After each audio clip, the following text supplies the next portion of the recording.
2020,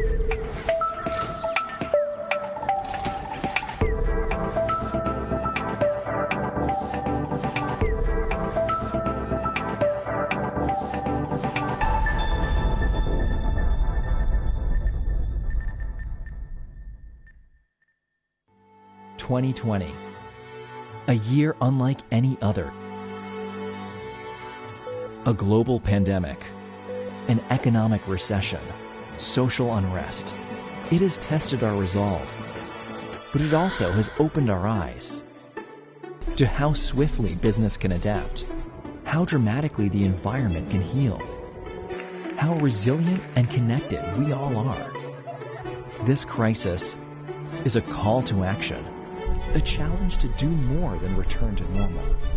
It's an opportunity to create a better normal, a world reimagined that acts on society's needs. In this new ideal, organizations are more flexible and empathetic, uplifting diverse voices, creating inclusive cultures, supporting mental and physical well-being, preparing others for the workforce of the future, helping them achieve their aspirations and find their true purpose. In a better normal, business leaders will help rebuild trust in society, deliver solutions through ecosystems and alliances, connect people with technology in ways that amplify both, and engage stakeholders in shared and sustained value creation. In a reimagined world, business and government proactively nurture our planet's health, inspire change among those they influence, and set examples through their actions. Returning to the way of life that existed before COVID-19 would mark failure. This is our chance to repair and reshape the world in a way that works better for everyone. For 175 years, Deloitte has helped people, clients, and communities adapt to and embrace what's next. That journey continues with new challenges, but the same purpose: to make an impact that matters.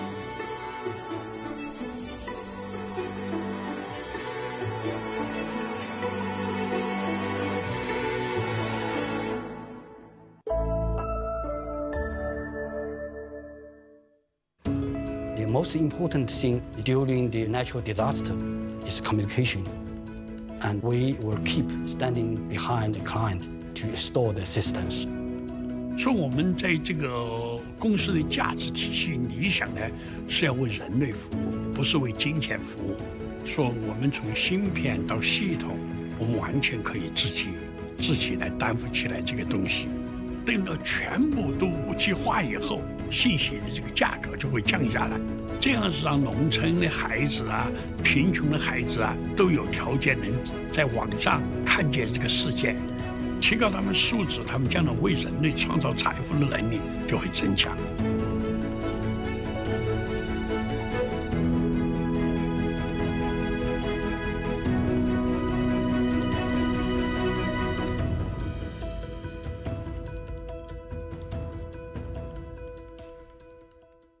Η καινοτομία ξεκινά όταν κάτι πρωτότυπο συνδυάζει τη γνώση με πρωτοποριακές τεχνολογίες, πηγαίνει πέρα από προϊόντα και διαδικασίες, αλλάζοντας τον τρόπο με τον οποίο οι άνθρωποι εργάζονται, συνδέονται και επικοινωνούν.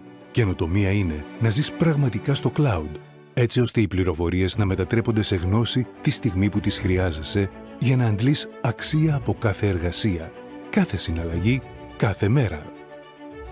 Καινοτομία είναι να μπορείς να τρέχεις ολόκληρη την επιχείρησή σου από παντού, με το πάτημα ενός κουμπιού, οποιαδήποτε στιγμή, μέσα από οποιαδήποτε συσκευή. Καινοτομία είναι όταν μπορείς να συνδέεσαι με την ταχύτητα του τώρα με οτιδήποτε. Έτσι ώστε οι συνεργασίες σου να μετατρέπουν τις καθημερινές ευκαιρίες σε πραγματικά αποτελέσματα. Καινοτομία είναι όταν πίσω από όλη την τεχνολογία βρίσκεται μια νέα πλατφόρμα ειδικά σχεδιασμένη για να προσφέρει μια μοναδική εμπειρία σε κάθε χρήστη ξεχωριστά. Καινοτομία είναι όταν μπορείς να δεις σήμερα πώς πρέπει να είναι η επιχειρηματική εμπειρία στο μέλλον, μετατρέποντας κάτι ήδη εξαιρετικό σε κάτι ακόμα καλύτερο για ακόμη μια φορά. Με απλά λόγια, καινοτομία δεν είναι να κοιτάς μπροστά. Καινοτομία είναι να είσαι μπροστά.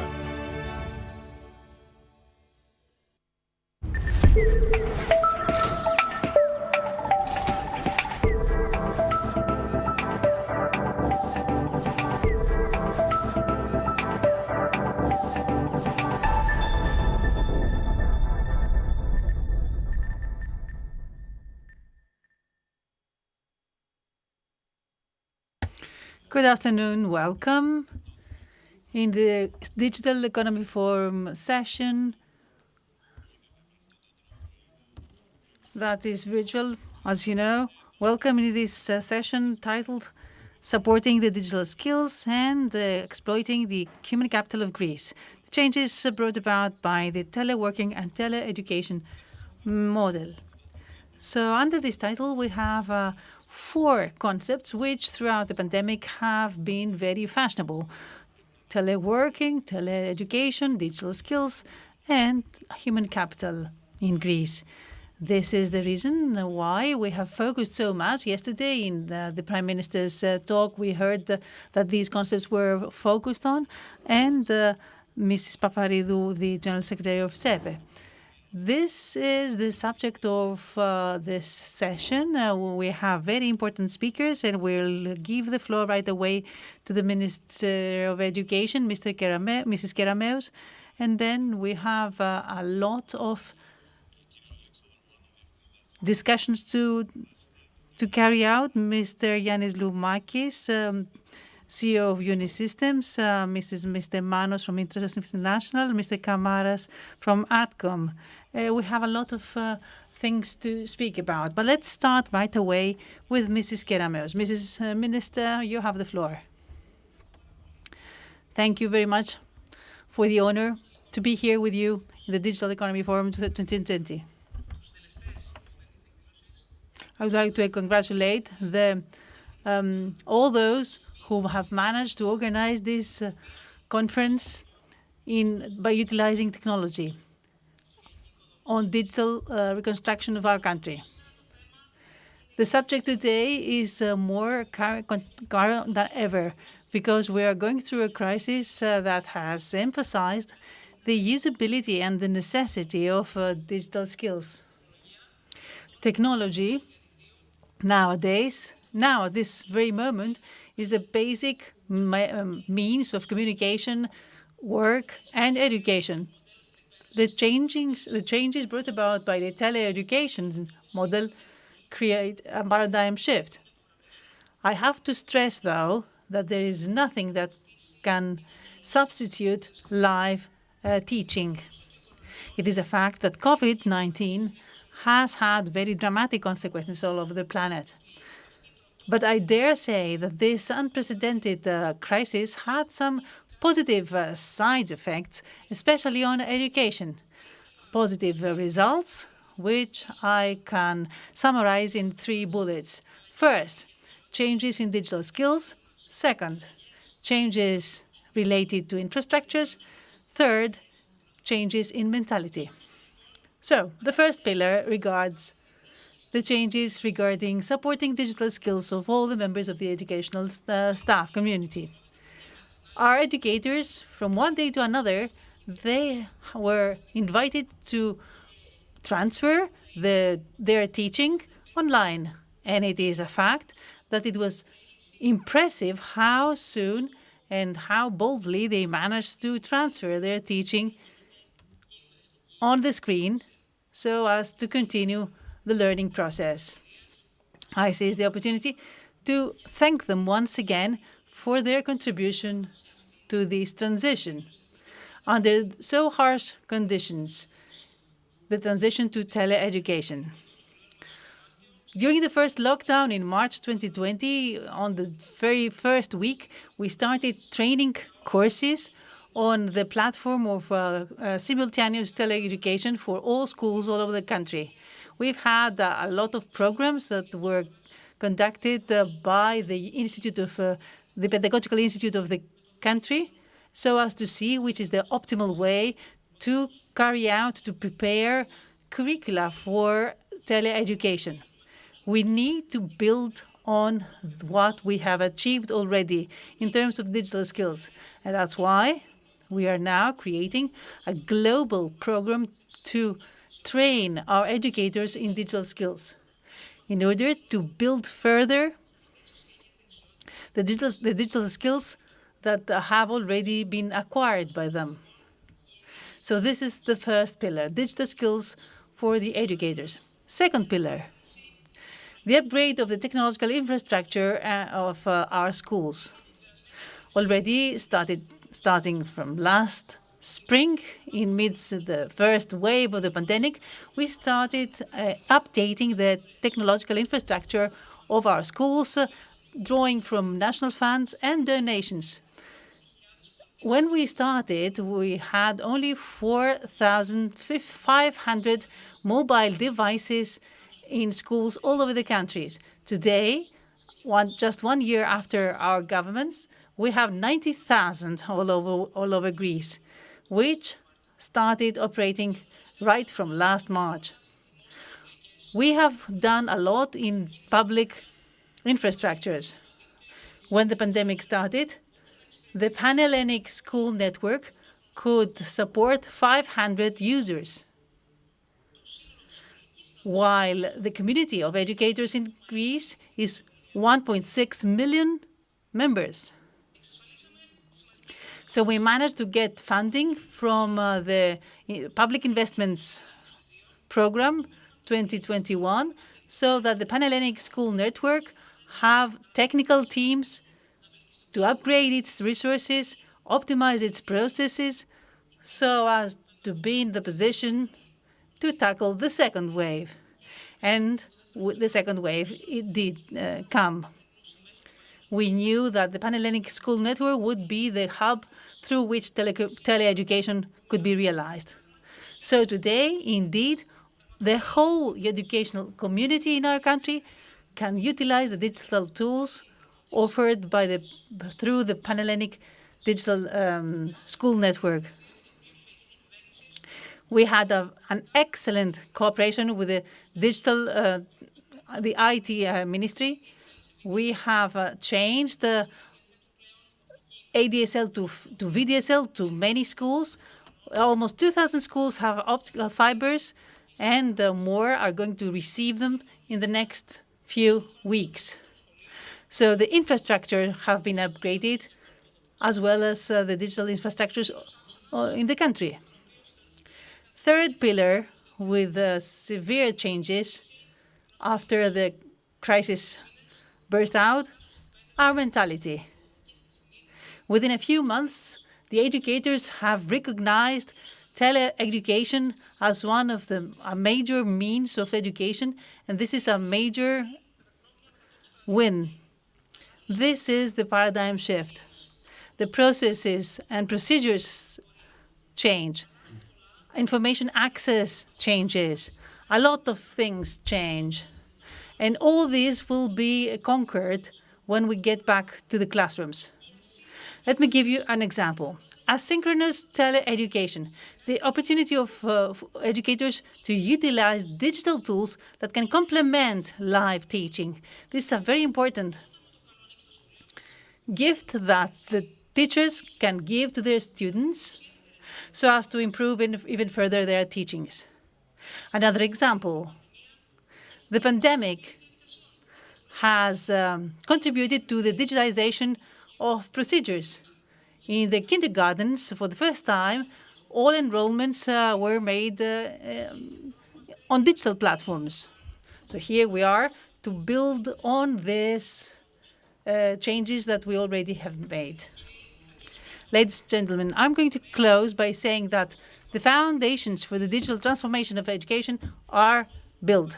Now we're going to construct our future on this important digital legacy that we created for 9 months, all together with the students, with the educators, with you, aiming at ensuring for our young people more and better skills for the future. Thank you very much. Thank you, Mrs. Kerameos. Your speech was very comprehensive on very important issues. Unfortunately, I know that you cannot stay with us because you have other obligations. So let's go now to give the floor to Mr. Loumakis, Mr. Manos, and Mr. Kamaras. Good afternoon. Thank you for being here. I hope that we are going to have a very interesting discussion. I know very well that you are the appropriate persons to speak about digital skills, tele-education, tele-work, and human capital. Let me start with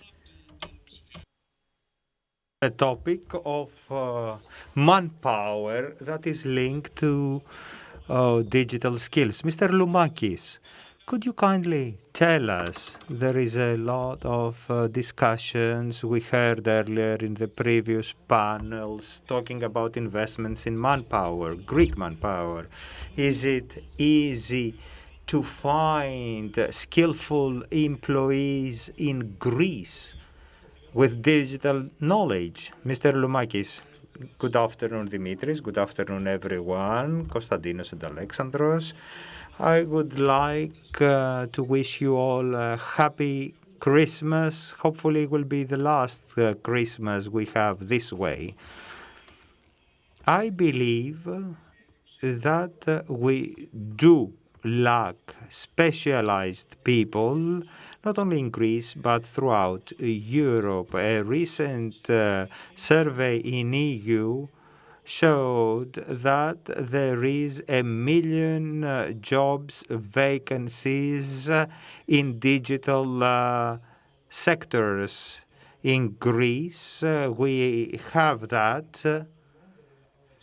With crisis, specialized people left the country. We had brain drain, and I don't think that there is a good link between the labor market and universities. We do have a lot of graduates in certain sectors, but in other sectors we do lack specialized graduates. A lot of companies that came to Greece were in demand of developers. They took most of them. And when next year in the years to come, we will have the Resilience Fund investing, things hopefully will change. We don't need only programmers, we need programmer analysts, supporters of applications, system mechanics. There is a variety of jobs that are needed. I believe, nevertheless, I heard earlier the ministers, yes, steps have been taken forward, especially because of the pandemic, but we need to have a more integrated approach and take this digital leap, which means we should try taking actions long-term and short-term. In the long run, we need to reschedule not only the infrastructure, but only the educational system. Well, we don't have any programming lessons at school. We need to retrain the manpower in secondary education. Programming, for me, is a skill that need be taught. So curricula should be revised. In universities, studies should be revised. What kind of graduates do we have, and with what skills? And I believe that we can cooperate with international organizations to have departments in Greece. I know that in Greece we can private universities are not allowed. Let's not call them like that, but we can make Greece, turn Greece into an educational hub. In the short run, where shall we target? I think we have people that do not have training in AI. They can be retrained in getting some basic skills in programming so as to be able to have a manpower that can man in jobs that are demanded. And we see Microsoft, Cisco investing in Greece. We can ask them to support us with digital content and educational material that can be disseminated in the community so as to be able to have easily material to train our people. Mr. Loumakis, thank you. Mr. Manos. Our manpower, are they good? You are Intrasoft International, you hire people, and the rest of you, of course. That is why this panel is interesting. So, our manpower, how good are they? I don't know if you will disagree or agree with Mr. Loumakis. What do you think? Good afternoon, everyone. Dimitris and the rest, Yanis and Dimitris, of course. I cannot disagree. I do agree with most of what Yanis has said, but he mostly referred to how easily you can find skillful employees. This is a different question regarding the quality of the personnel. We have 1,500 employees this very moment in Greece, and we have 750 in Belgium, Denmark, Middle East, Africa. We have a wider sample to have a point of view on whether the manpower in Greece is good or not. Talking about digital skills, of course. In Greece, the heart of our company, we do have skillful employees. They have general knowledge, specialization in digital technologies. We have hired in the last 4 years more than 1,500 IT professionals, and this team has helped the company expand. They are efficient and effective. The engineer schools in Athens, Crete, Thessaloniki, where we find our personnel, do produce well-educated graduates. Comparing them with colleagues abroad and without wanting to tell on whether they are better or not, they are more flexible. They are willing to see the big picture. They solve problems beyond their area of responsibility, and they work in different directions in order to get results. That is something which is cultivated in our educational system, or probably it's a characteristic of Greeks as a race.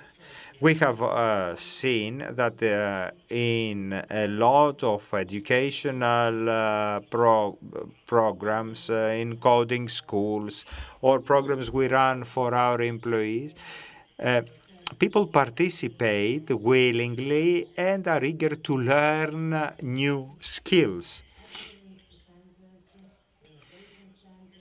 Well, I do agree with Yanis that issue for us is not the quality of manpower, but the quantity, and confirm the figures he talked about earlier.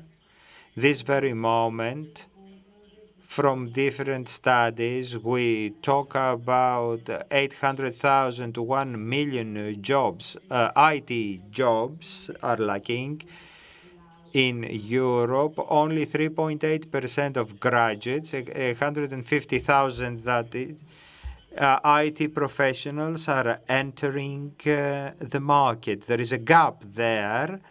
I believe it is an opportunity for Greece and for the Greek universities, private universities, to invest in IT schools in order to attract more Greeks and foreign students, because there are job vacancies, well-paid jobs with perspectives that we should fill in as a country. So you have decided that we won't speak in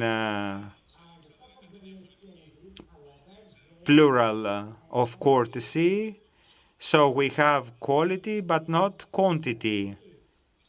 Konstantinos, what is your point of view? Konstantinos, you work in a company. I remember telling me in the past that you did have problems finding people. I bear in mind a couple of things by the previous speakers on how to attract talents, etc. Konstantinos, hello, Dimitris. Good afternoon, Alexandros and Yannis. Exceptional your points of view. And I will share some points of view answering your question. In the past, yes, it's difficult to say that you could have the people that you need, exactly. Of course, you have to take into consideration that sometimes the marketplace has a little bit of delay to be connected to the university market. For example, we have good programmers from graduates from the universities, but it takes them 10 years to go out to the labor market. The analysts, data scientists, business analysts, we need them now, but the good ones will be out there in 5-6 years. So there is this delay in between the universities and the market, and we need to give a solution to this. If I could broaden this conversation a bit, although, I would say that we have two more things to speak about. Universities, of course, being one, but it is very critical what we do at the level of primary and secondary education. We hope that all companies will remain active for many decades. So that's where we start, from the primary education. We need to have a policy that is planned on access and adoption. Access and adoption. Infrastructure, data cost, which is a very critical factor. Infrastructure alone is not the full picture, and the experience of the user as well, especially when we speak about the young pupils. At the other end, we have the universities. So what we do as companies, we cannot always wait for the universities to give us graduates. The pandemic bridged over all geographical areas and globalized demand and request. So we can utilize MOOC, massive online courses, or boot camps, like the coding camps that you do, Alexandros. We're going to use a lot of means so as to reach the result that we want. And fortunately, we can manage. So apart from the universities, we have other human capital resources to use as manpower. This is the first comment of mine. Okay, let's go back to something that you mentioned Konstantinos, what is the key, in your opinion, so that we have faster digital skills at the market? I do understand that data scientists, etc., we don't need them in 2 years, we need them today. So what's the key so that we can accelerate this process? For me, this is something of the companies. The companies have to invest in the education of their executives, of their people. We are creating our people. We find talent, we recruit them, and we need to train them. And of course, the universities need to have the motive to hear the marketplace so that they can adjust their curricula, have more stage or sessions, apprenticeships, as we call them. We are here to support them. But nevertheless, let me go a bit back and say that it's not necessary that we start from the primary schools if this is too hard. But secondary school, we should do it. We're all parents. We have kids at school, at the high school, and they are supposedly doing programming, coding. No, this is not coding. But of course, you need to start somewhere. Yes, but this is not good place to start, because we have to find a way to utilize the technology we learn about. Because this pupil that learns coding today, in 5 years, can be working for Apple or Unisystems. Yanis, you spoke about coding and programming. You both spoke about this. So would this be a good idea that Unisystems or Adcom or Intrasoft, they could have coding bootcamps for kids, for high school students? My daughter followed such a bootcamp and she liked that very much. What do you think, Yanis? Would this be a good idea in the coming future? Indeed, this is something that we could do. But the basic problem is that we cannot see this in a fragmentary manner. A company by itself cannot change the situation in national education. It is a strategic decision that has to be taken. Do we want Greece to become a good digital player on the chessboard? So we should mobilize all our strengths. Universities, educators, high schools, companies, everyone. So let's say that we run a boot camp and we bring out 40, 50 programmers, and the Intrasoft does the same, and then Algoit does the same. Okay, we'll solve our own problem, but that's not the case. I believe Greece has the capability of becoming a regional digital player based on the logic that it can develop digital skills for their population. Second, attract talents from other countries so that Greece can become a residence for digital nomads. They can come here and stay here and work for other countries. Of course, this means motives. But we don't want to become a country of cheap programmers, but we want to become a country of expensive experts in AI, in IoT, in data science. That is a vision for informatics in Greece. And I think that we can do this. Simply, we have to cooperate. This should be a national strategy. Thank you, Yanis. Alexandros, as Konstantinos said, you're organizing some coding boot camps anyway.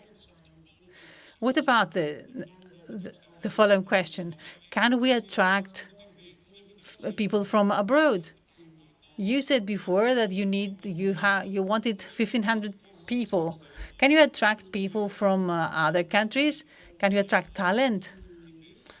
Let's say that you motivate them via the weather, the good weather here.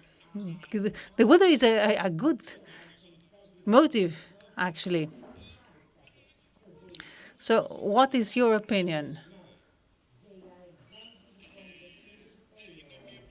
Indeed, this is a very good question. And of course, this is something that we have dealt with. And we want to do it. Let's break this down to two things. The first thing regards how can we gain back IT people who have left due to the crisis, the brain drainers. The second thing regards whether we can attract citizens from other countries, foreign talents. As regards the first kind of people, the truth is that during the last couple of years, we see an important wave of returns because people feel more safe here in their country, because the country has started stabilizing itself after so many years of crisis. And we have already seen many people coming back from the UK, Austria, and other countries. We hope that if we manage to disseminate and make remote working a permanent thing, we hope that some of these people will remain in Greece and will continue working for local companies or foreign companies. Now, as regards to the second thing, that regards foreign citizens, I think things are more complex here. Why should somebody leave their own country so as to come to work to Greece?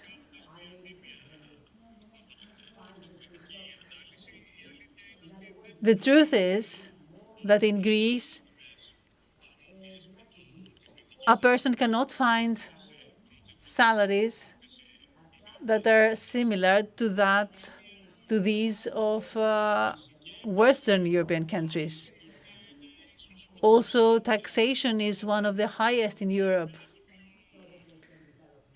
In my opinion, the most difficult thing here is that taxation is scaling very abruptly.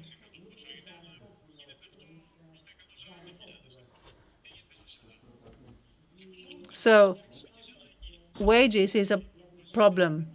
Also changes, and also changes very frequently. So if somebody wants to leave his or her country to come to Greece, they should see that Greece is a stable country. Things are changing every year, tax legislation, so you never know. Another thing that will be discussed regards the quality of life and the quality of transaction with the state, which is necessary whatever you do in your daily life. We have improved this area a lot, especially throughout the gov.gr portal.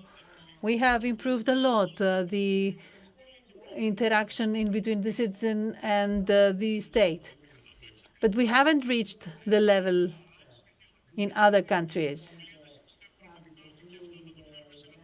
But I do believe that we can improve this further. As regards the positive things, Greece indeed is one of the most beautiful countries in Europe. Food, the weather, welcome a lot of people every year. So we could utilize these things as motives.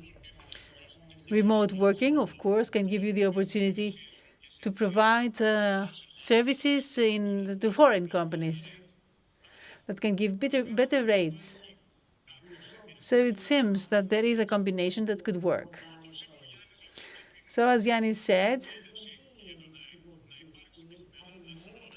if we want to have a good supply of IT professionals in Greece, I believe that a serious study that could conclude as a strategy for tax motives or a tax institutional framework which is stable for these people, or a promotion via a state portal of all the answers that someone needs when he or she takes the decision to live in a foreign country. What is the cost of life? What are the services that they get? What is the legal framework when they work remotely? Insurance.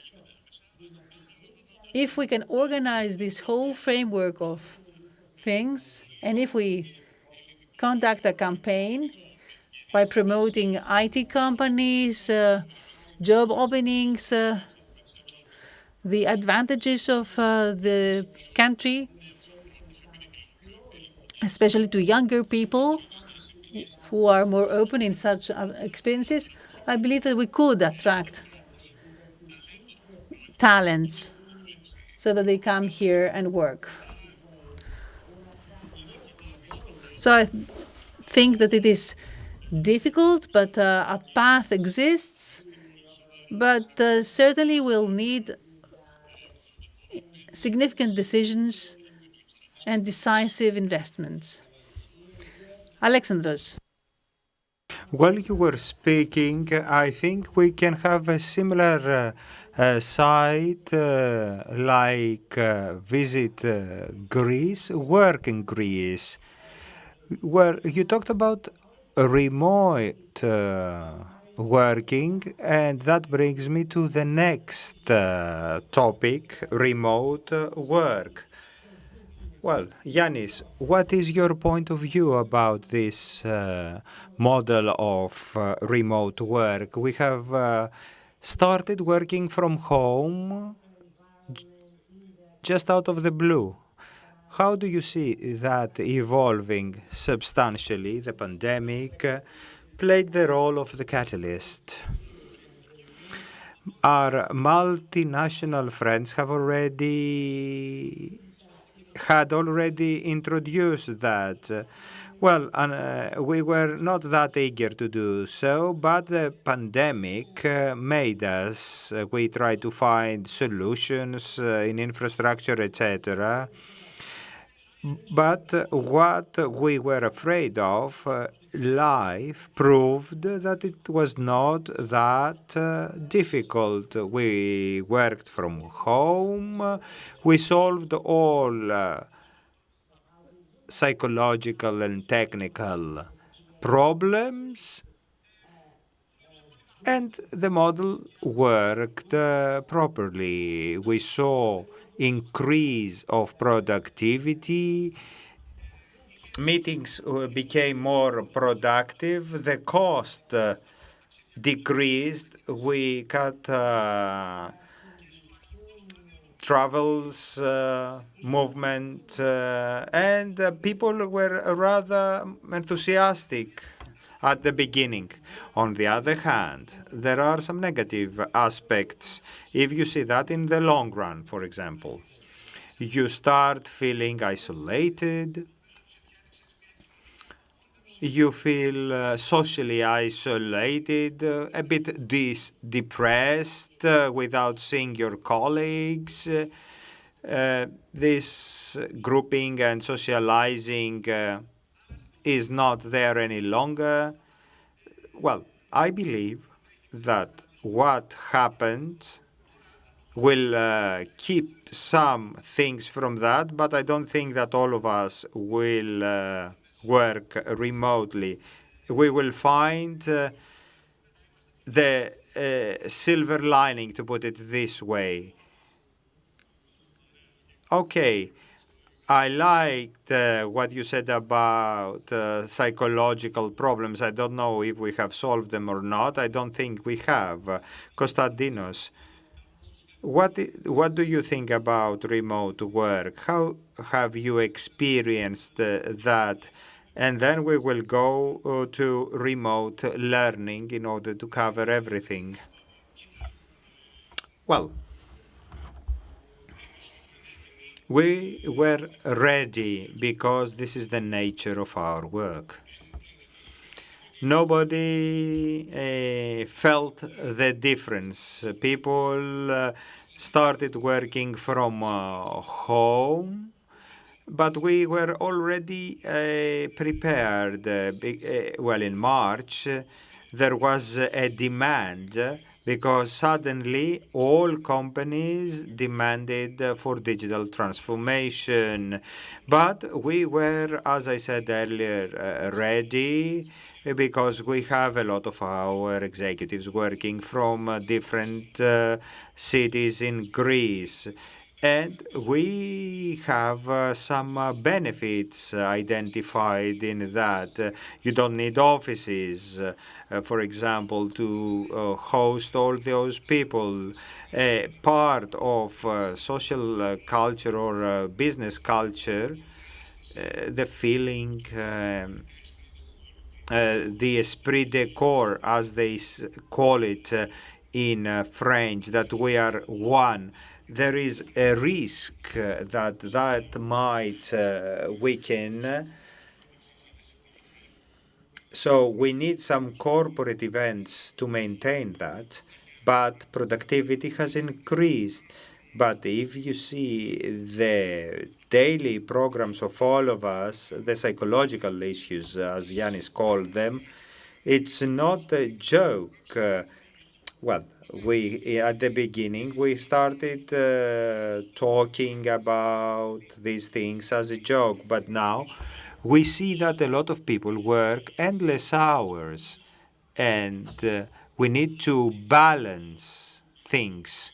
And if we have the pre-pandemic and post-pandemic world, we need to talk about protocols on how we manage the labor relations, what you demand and give to the employees in the framework of remote work. When you wake up and you have your first teleconference at 8:30 until 8 in the evening with half an hour break, at some point this thing decreases your productivity. So we need to find some protocols and a governance framework so as to get the best out of remote work, minimizing the negatives. And I want a comment from Alexandros. Telework or remote work, how do you experience that in Intrasoft International? You are a company with a lot of employees, people abroad. I don't know if you agree with the psychological issues, but I agree with Konstantinos with conference call starting from 8:30, lasting until the evening.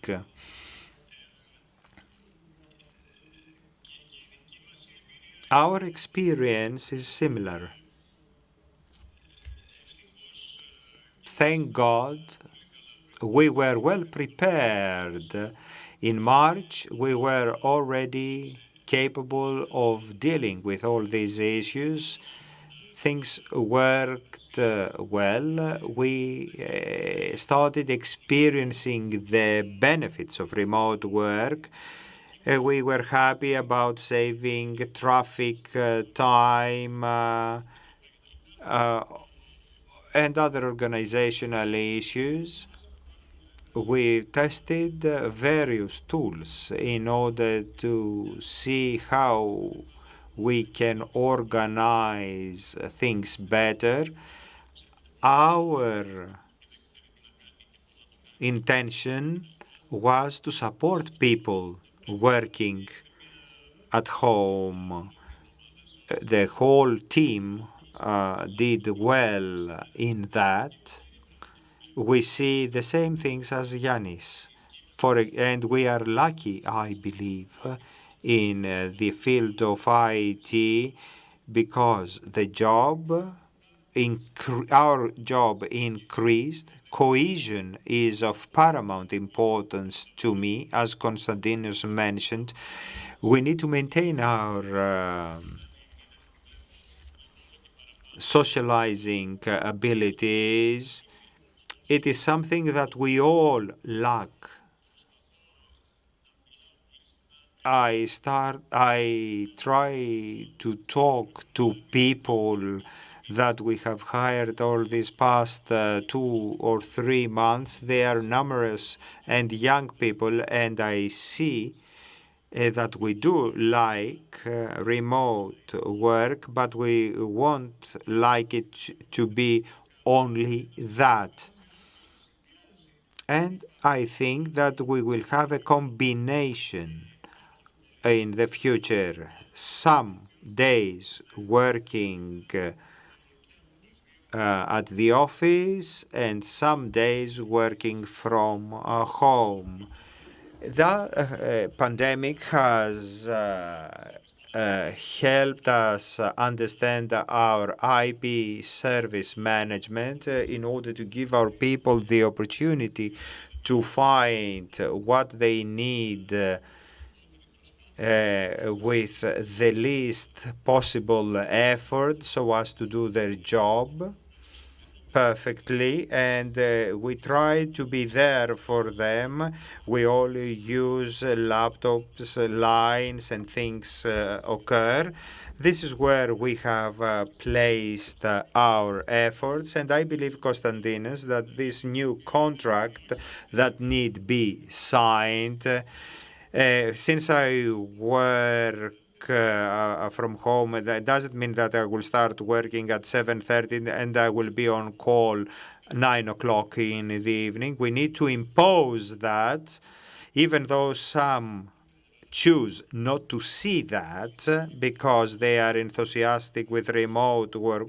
We need to be cautious with that. We need to control it and place remote work in logical frameworks, because we are interested in the long term and we don't want to squeeze people. You are CEO, Alexandros. You cannot, you can impose that. I can ask that or recommend, but not impose things. Konstantinos, I know that you do like the topic, and it is related to remote work, and since we have kids, remote learning, teleeducation, what can be done there? We cannot have children all the time in front of a screen and have remote learning. This is what I believe. Is it useful nevertheless? How can technology help us there? What can we expect in 2021 or in the years to come? Well, I need to add that this thing about booking my lunch is already here. I need to underline that some weeks ago, Economist had an article about dynamic couples working both. They used the Google Calendar to program their personal lives. So we need to be cautious. Going back to your question, Dimitris, here there is a hidden element. We talked about equipment, networks, education, but you won't be surprised to hear the software is the critical factor of success. And this is called ed tech. We have health tech, fintech, and so there we will see a lot of changes. But here we talk about ed tech, the software of education, which concerns not only the teachers, but the parents as well. because the parents need to accept the model first, and of course the whole management of the educational institution. EdTech, another word, is something that can evolve, because there we can marry AI that will operate as a multiplier, but it will give us some other aspects. Slowly, we can be able to manage students as individuals and not as a single class, and it is then that we will be able to take some steps forward, when we will be able to adjust lessons to the particularity of the students, adjusting the curriculum to their pace of learning. It is then that we will be able to see the positive differences of the model we have right now, that everybody is taught in the same classroom, the same things. When we will be able to introduce AI to the profile of the students, we will be able to see the differences, and this is where a national plan is needed. Yanis mentioned that in a wider framework, including coding, but you give him the pass. Remote learning, technology, coding, digital skills. But I need a comment from you and Alexandros on how you see remote learning. Probably it could be an opportunity to change things. EdTech is something that I have never heard before. It's rather interesting. Yanis? I believe that technology in general can boost enormously the way we do teleeducation. And we're not speaking about informatics or IT only. Via technology, via the digital content, via digital different approaches in teleeducation, we can take some courses which might be boring, like history, for example, and make them really interesting. Make labs, workshop, where there's digital content or digital tools that can create a very important environment for the students. Teleeducation can, of course, have better infrastructure. And secondly, they should have educators that can utilize this infrastructure. Unfortunately, many teachers were just writing on the blackboard. And now they are in front of multiple screens and keyboards, and they have to substitute their live work through the screen. Heroically, yes, but in a more spontaneous way. Of course, we should offer digital content so that the courses become more interesting. And I think that new technologies can boost really the way we carry out teleeducation. As regards IT courses, programming and informatics, they will change completely. Now, in high school, the kids do programming with a pen and pencil, with a paper and pencil. They go to the university and they haven't coded on the keyboard. They haven't debugged any program or nothing.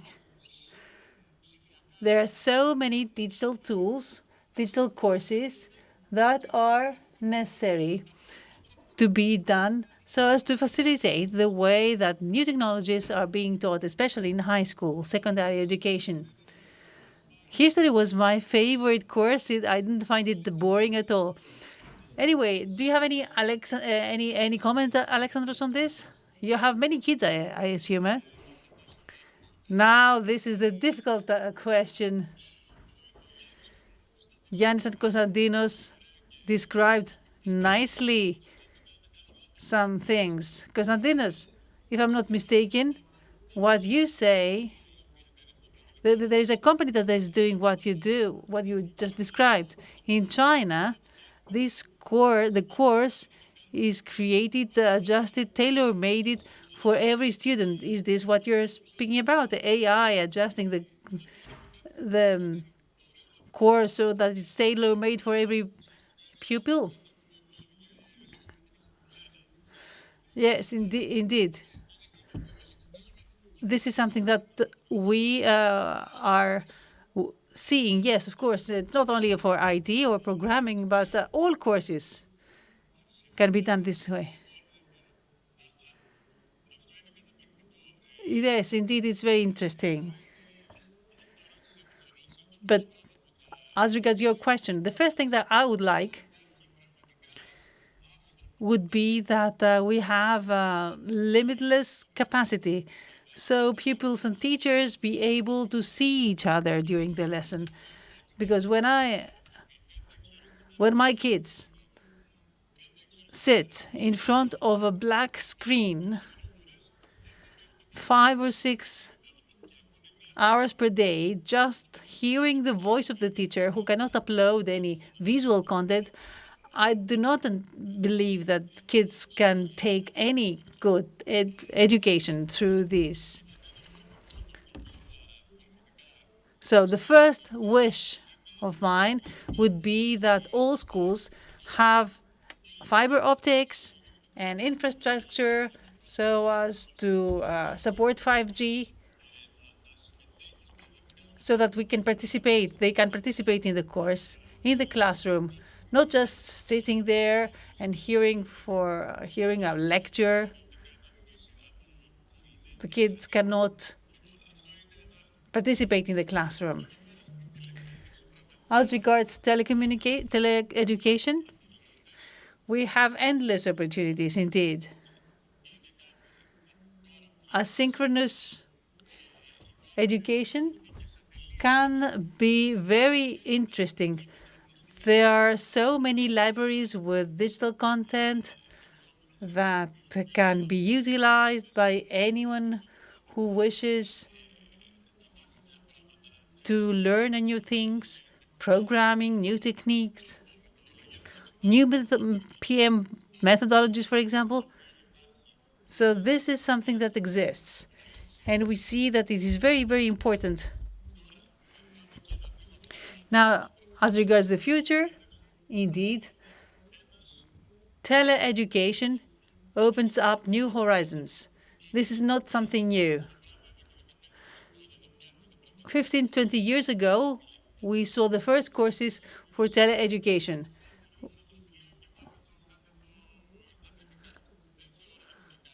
I don't think that this is something new.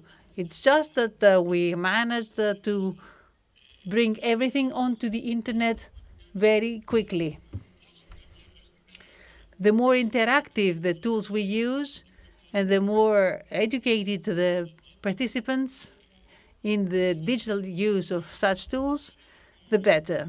So I do agree that there are a lot of things that we can do here. And I believe that we have to deal with these things. Okay, let's summarize what we have discussed until now. As regards the educational system, you say that we would need changes in terms of the infrastructures and in terms of the way education is delivered. So the question is how we can utilize digital technologies in order to make courses more interesting or offer new lessons. For example, programming. And I do agree that programming could give us the opportunity to make students develop their digital skills more, so that we could tackle the issue of human resources in this sector, in this industry. But the good thing is that in Greece we have a good quality in human resources. As regards telework, you've said, and I agree, that we have to find balance in between the 100% telework and 100% physical presence. So we need to find a way to manage our personal time.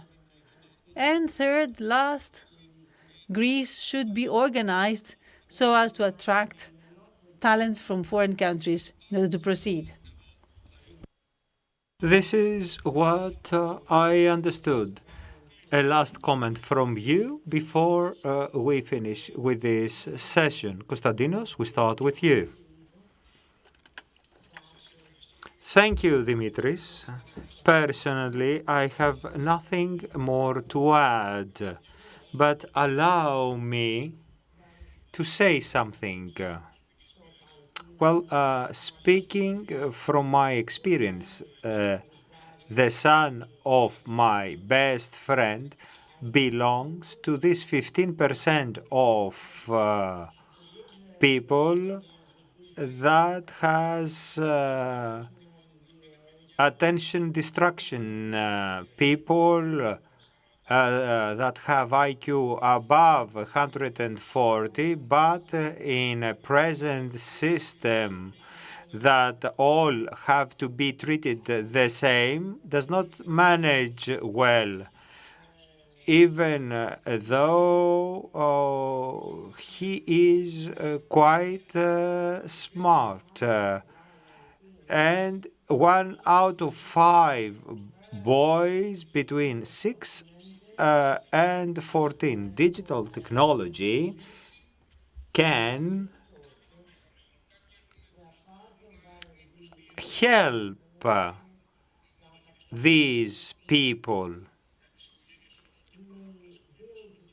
Some families might be able to help these children, some others won't, and they might go wasted. And I believe that digital technology can assist them fulfill their destiny and be useful to everybody. Thank you. Yannis? To convey a positive message, I hope and I believe that Greece can become a modern state and digital skills be one of the pillars growth shall be based on. We can do that. Nevertheless, we need to mobilize all our forces. We need to believe in that and take action in the short run and in the long run, because this is where our future lies. We have missed a lot of opportunities in the past. Now it's high time we didn't miss the train of technologies. Alexandros? Let me say that I do believe that people in Greece are exceptional. We have talented people, and we can have even more. We are at a crossroads. We have experienced a lot of difficulties in the past 10 years, but as peoples, we have learned to look ahead and move forward. I think that our country and Europe in general have decided, and via the Recovery Fund, to invest in various things so as Greece and the rest of Europe will be able to take a digital leap. I think that this is important to all of us in this IT industry, and it is now our responsibility to work seriously and hard in the years to come, since the government and Europe has seriously decided to invest in that. We need to turn page and create a new Greece. This is a huge opportunity. We cannot afford to miss it. Yannis Konstantinos Alexandros, thank you very much for your intervention. I would like to thank you all, and we'll be back at 2:30 when the third day of Digital Economy Forum starts. We will have a lot of interesting topics to discuss. Wish you all the best.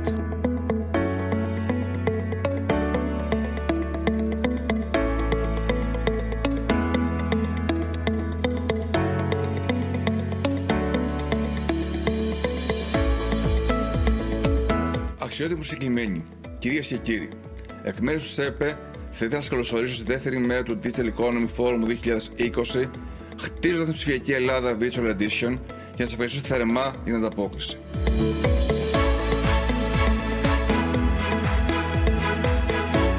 Θα ήθελα να σας ευχαριστήσω για την πρόσκληση να απευθυνθώ στη σημερινή συζήτηση.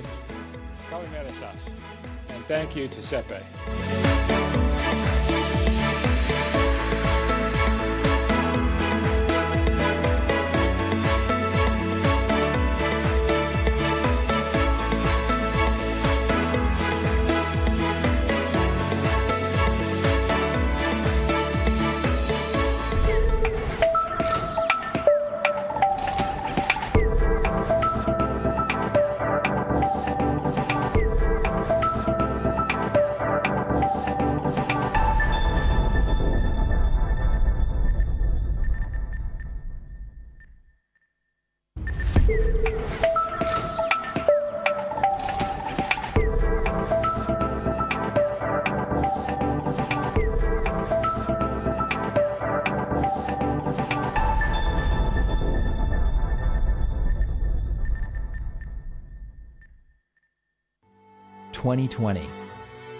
A year unlike any other. A global pandemic, an economic recession, social unrest. It has tested our resolve, but it also has opened our eyes to how swiftly business can adapt, how dramatically the environment can heal, how resilient and connected we all are. This crisis is a call to action, a challenge to do more than return to normal.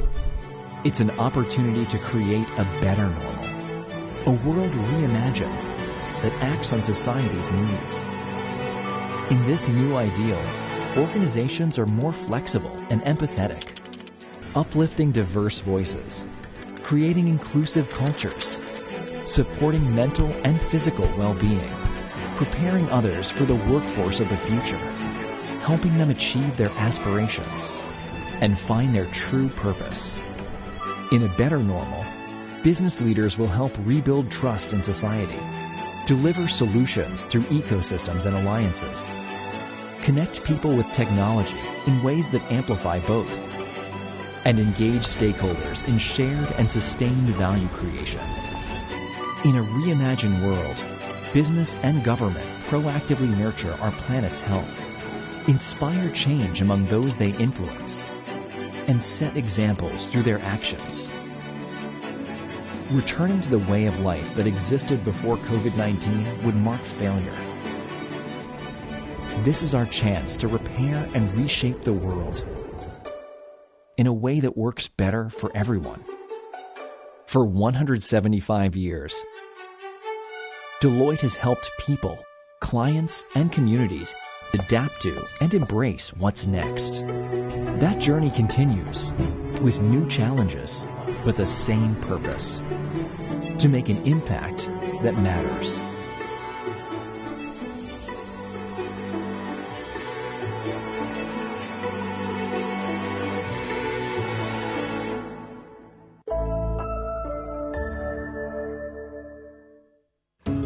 The most important thing during the natural disaster is communication.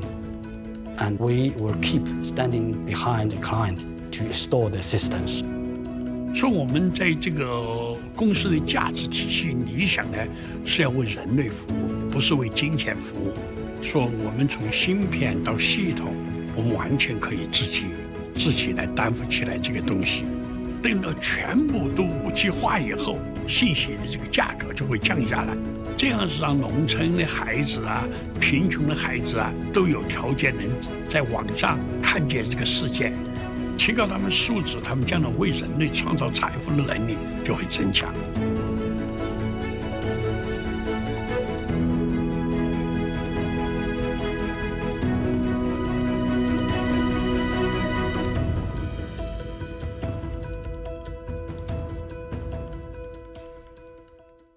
Η καινοτομία ξεκινά όταν κάτι πρωτότυπο συνδυάζει τη γνώση με πρωτοποριακές τεχνολογίες, πηγαίνει πέρα από προϊόντα και διαδικασίες, αλλάζοντας τον τρόπο με τον οποίο οι άνθρωποι εργάζονται, συνδέονται και επικοινωνούν.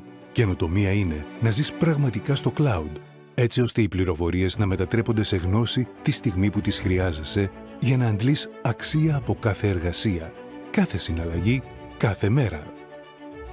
Καινοτομία είναι να μπορείς να τρέχεις ολόκληρη την επιχείρησή σου από παντού, με το πάτημα ενός κουμπιού, οποιαδήποτε στιγμή, μέσα από οποιαδήποτε συσκευή. Καινοτομία είναι όταν μπορείς να συνδέεσαι με την ταχύτητα του τώρα με οτιδήποτε, έτσι ώστε οι συνεργασίες σου να μετατρέπουν τις καθημερινές ευκαιρίες σε πραγματικά αποτελέσματα. Καινοτομία είναι όταν πίσω από όλη την τεχνολογία βρίσκεται μια νέα πλατφόρμα ειδικά σχεδιασμένη για να προσφέρει μια μοναδική εμπειρία σε κάθε χρήστη ξεχωριστά. Καινοτομία είναι όταν μπορείς να δεις σήμερα πώς πρέπει να είναι η επιχειρηματική εμπειρία στο μέλλον, μετατρέποντας κάτι ήδη εξαιρετικό σε κάτι ακόμα καλύτερο για ακόμη μια φορά. Με απλά λόγια, καινοτομία δεν είναι να κοιτάς μπροστά. Καινοτομία είναι να είσαι μπροστά.